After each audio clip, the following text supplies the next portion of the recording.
do, y'all? This your boy King Ed the Great coming at y'all with another video. And the production you hear in the background is done by my man Abel Beats. So be sure to check him out. Subscribe to his YouTube channel because he got that fire for the streets. So I want to talk about the D.O.C. Helter Skelter album. Very underrated album. That album at the time when it came out, it got canned badly. Mainly because of the simple fact that Doc's voice was so bad that it ruined, a lot of people felt that it ruined the flow of the album. I didn't think it was too bad at all because if anything, his voice, even though it was damaged, it went well with the style or tone that he set for the album. The bars and creativity were definitely there, but his voice was so cracked up that a lot of people couldn't listen to it.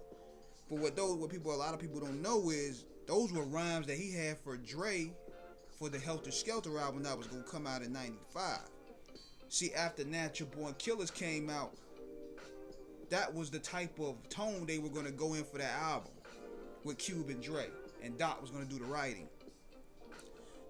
But somewhere down the line, they fell out on business, and him and Dre fell out, and Doc just moved to Atlanta and just took the album with him. And Dre and Doc ain't really spoke for like years after that. But if you really listen to that album, a lot of that is basically Dre's sound. It was basically Dre's sound. It was dope, but you could tell that it had that Dr. Dre influence at the time. And big shout out to Erotic D. He was dope. One of the dopest producers up there. He did his thing on there. So you could tell that with the sound that they were going for, it kind of like Doc wanted to spike Dre at the time. And you can also tell that there was some animosity there because you listen to songs like For My Dogs and Ruthless to Death Row. He was throwing shots at Dre there too. He was throwing shots there too, but the apocalyptic dark vibe was where they was going to go with this album here. And unfortunately, we weren't able to get it.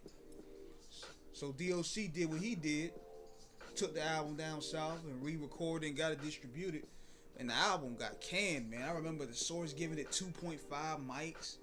Dre was even on the Source saying this. He said, man, F the D.O.C. Dre said loudly. Print it. D.O.C. ain't ish, but he's my nigga.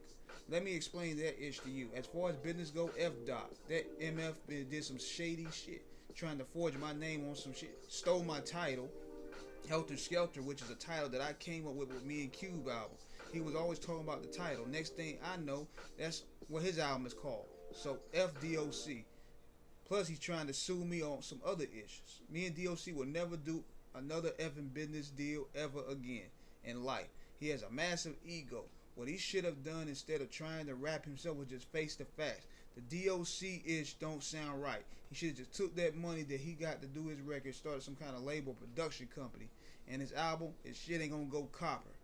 See, at the time, when a big artist like Dre or a big producer like Dre was bury your album like that, it could change the perception of how people will look at it. So now a lot of people will look at it like, oh man, Dre done itched on this album. I know it's whack now, but you listen to this album now, it is dope.